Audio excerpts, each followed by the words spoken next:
Bienvenue au domaine de Clerval.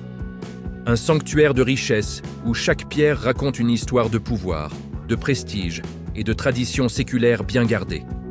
Le soleil du matin caresse les façades de marbre, mais derrière cette beauté parfaite se cachent des préjugés aussi vieux que les murs eux-mêmes. Zara arrive aujourd'hui. Elle est jeune, ambitieuse et déterminée à se faire une place dans ce monde où l'apparence est souvent la seule monnaie d'échange. Elle ajuste sa veste cintrée, son regard balayant les jardins avec une satisfaction évidente. Elle se sent enfin à sa place, parmi l'élite. Mais Zara ne cherche pas seulement à réussir, elle cherche à dominer. Pour elle, le respect se gagne par le statut, pas par l'humanité. Alors qu'elle traverse le jardin sud, son attention est attirée par une silhouette penchée sur les massifs de roses de l'allée principale. C'est Marcus. Il travaille la terre avec une patience infinie, ses mains robustes manipulant les tiges fragiles avec une délicatesse surprenante. Zara s'arrête net. Pour elle, cet homme n'est qu'un décor de plus, un obstacle à sa marche vers le sommet qu'il faut remettre à sa place. « Et toi ?» lance-t-elle d'une voix perçante. « Ces rosiers sont mal taillés, c'est ainsi que vous entretenez le domaine de vos maîtres ?» Marcus s'arrête et lève lentement les yeux. Il ne semble ni intimidé ni offensé. Il l'observe simplement avec une curiosité calme et presque amusée. « Le jardin demande du temps, mademoiselle, » répond-il doucement. Mais Zara n'écoute pas. Elle est trop occupée à admirer son propre reflet dans l'arrogance. Le temps, c'est de l'argent. Et à en juger par votre allure négligée, vous n'en avez manifestement pas beaucoup. Finissez vite ce travail. Elle continue son chemin, ignorant le silence pesant que ses paroles ont laissé derrière elle. Marcus la regarde partir, le regard profond et pensif. Plus tard dans la matinée, alors que d'autres employés s'activent, Zara décide de faire une démonstration de son autorité naissante devant témoins. Elle interpelle Marcus à nouveau, l'humiliant publiquement. Elle veut prouver qu'elle appartient à la classe de ceux qui commandent, pas de ceux qui servent. « Regardez cet homme !» s'exclame-t-elle. « C'est l'exemple même de la paresse. Tu ne seras jamais rien de plus qu'un jardinier, Marcus. Retiens bien cela. » Les autres employés se taisent, non par accord, mais par respect pour l'homme qu'elle insulte. Ils connaissent la vérité. Zara, elle, est aveugle. Marcus ne répond pas. Il se lève simplement, rangeant ses outils dans une boîte en cuir gravé. Ses mouvements sont lents, gracieux et pleins de dignité. Le regard qu'il lui lance à ce moment-là n'est pas celui d'un serviteur, mais celui d'un juge. Zara frissonne, mais l'interprète comme de l'insolence. Elle tourne les talons et s'éloigne vers le manoir principal, l'esprit déjà tourné vers ses ambitions futures, ignorant qu'elle vient de commettre sa plus grande erreur. Le mépris est un miroir qui ne reflète que la laideur de celui qui l'utilise. Zara pense avoir gagné, mais le jeu ne fait que commencer. Nous jugeons souvent les gens sur ce qu'ils font, sans jamais soupçonner ce qu'ils possèdent réellement. Marcus est bien plus qu'un simple jardinier. Combien de fois avons-nous ignoré la grandeur cachée sous des vêtements de travail? L'arrogance de Zara sera-t-elle sa chute? Le chapitre 1 s'achève sur cette question. Que se passera-t-il quand Zara découvrira qui donne réellement les ordres ici? Restez connectés pour la suite. Le domaine de Clerval s'éveille sous les lueurs dorées d'un crépuscule somptueux, préparant le théâtre d'une soirée qui changera bien des destins ce soir. Zara, resplendissante dans sa robe de gala, supervise les préparatifs avec une sévérité qui ne laisse place à aucune erreur, cherchant la perfection absolue. Pour elle, chaque détail doit refléter le prestige qu'elle convoite désespérément, traitant le personnel avec un dédain qui trahit son ambition démesurée et froide. Soudain, son regard s'arrête sur une silhouette familière. Marcus est là, transportant de lourdes caisses de vin, ses vêtements de travail couverts de poussière. Elle s'approche, attirant l'attention de quelques invités prestigieux déjà présents, impatiente de montrer sa supériorité face à celui qu'elle considère comme un inférieur.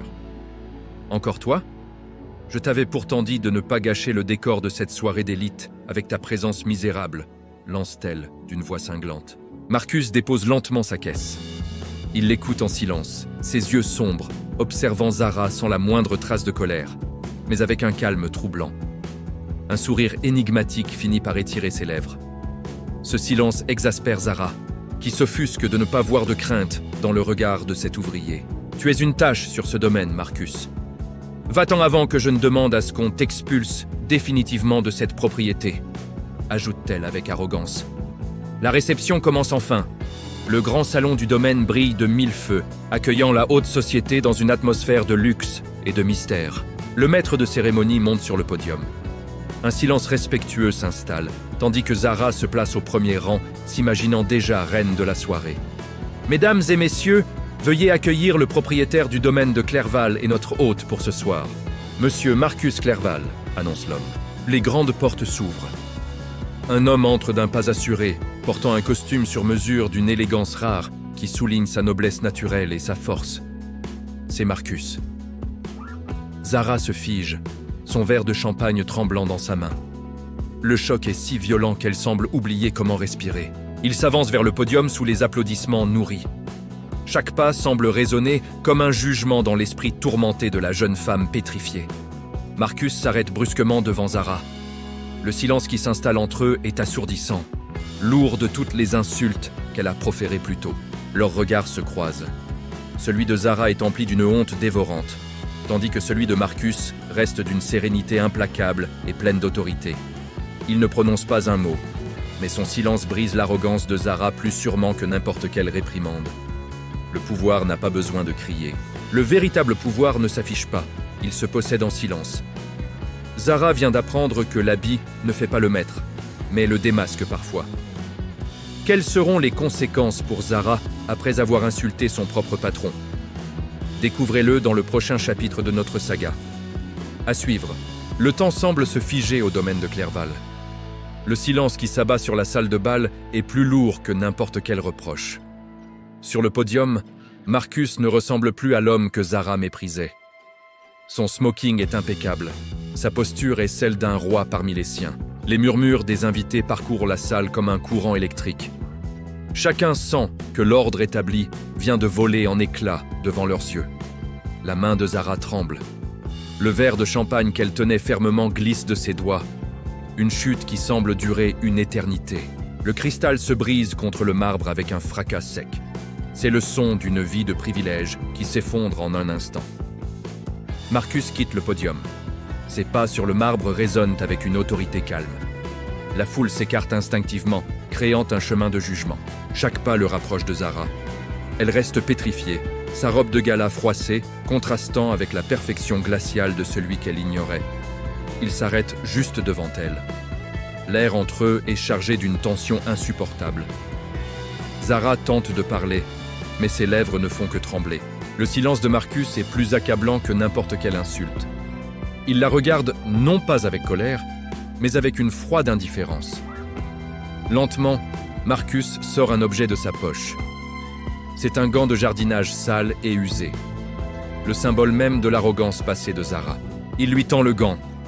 Ce simple geste est une gifle morale. Il lui rend son propre mépris, emballé dans l'humiliation publique. Zara regarde le gant, ses souvenirs de cruauté remontant à la surface. Elle réalise enfin l'ampleur de son erreur, mais il est trop tard. Le mépris n'a pas sa place ici, dit-il enfin. Sa voix est calme, mais elle résonne comme un coup de tonnerre dans la salle. Partez, Zara, quittez ce domaine immédiatement. L'ordre est sans appel. La sentence est tombée devant l'élite de la société qui l'admirait autrefois. Zara se retourne et marche vers la sortie. Chaque regard posé sur elle est une pointe de sarcasme. Le prestige s'est envolé, ne laissant que la honte. Sur le côté, les employés qu'elle humiliait l'observent.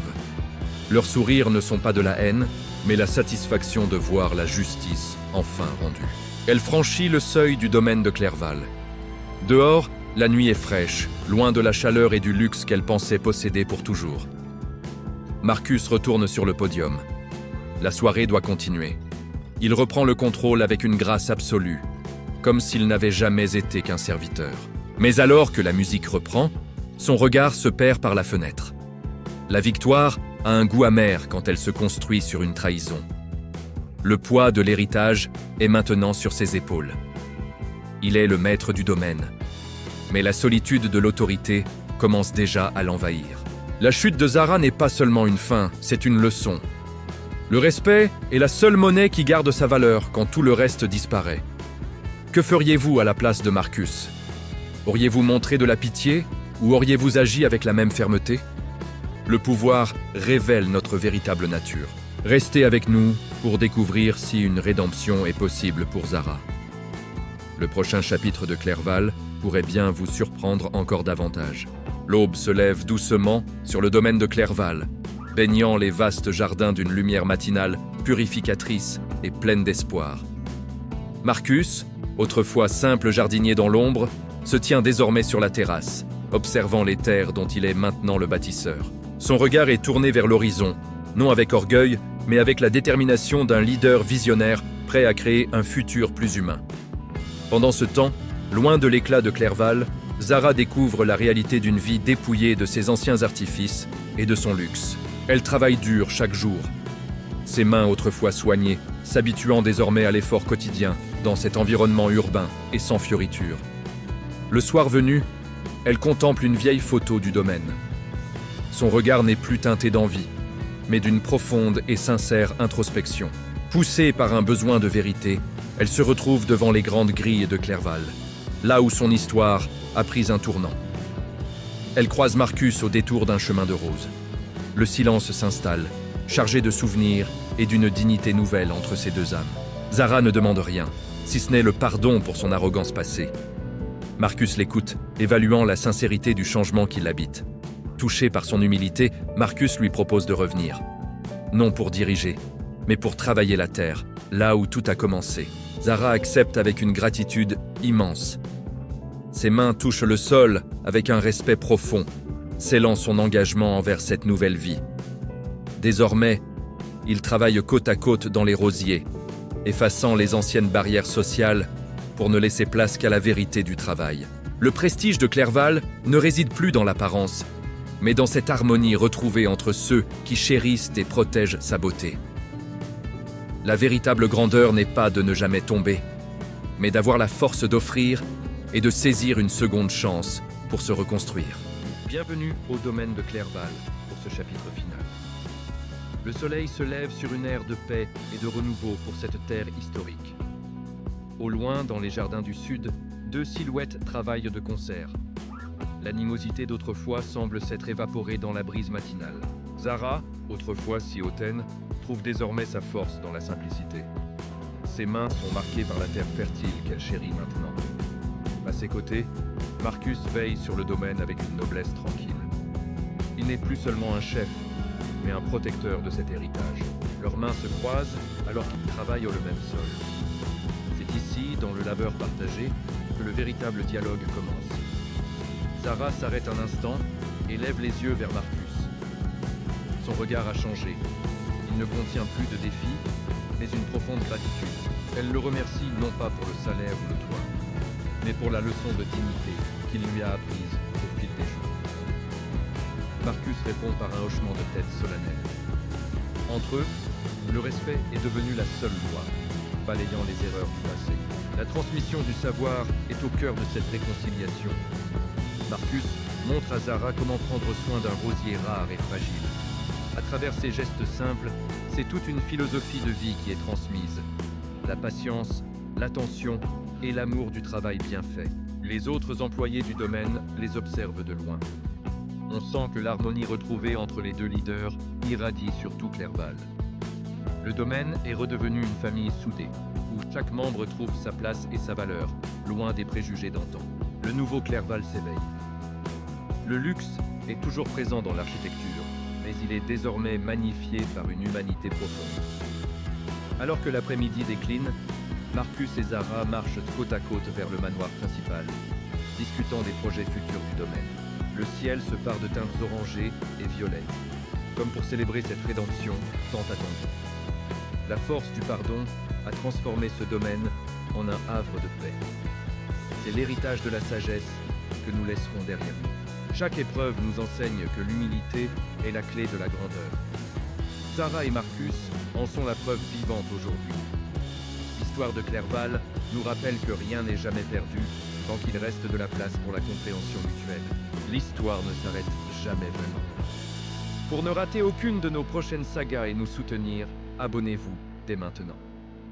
Merci de nous avoir suivis dans cette aventure. À très bientôt pour de nouveaux récits au cœur de l'âme humaine.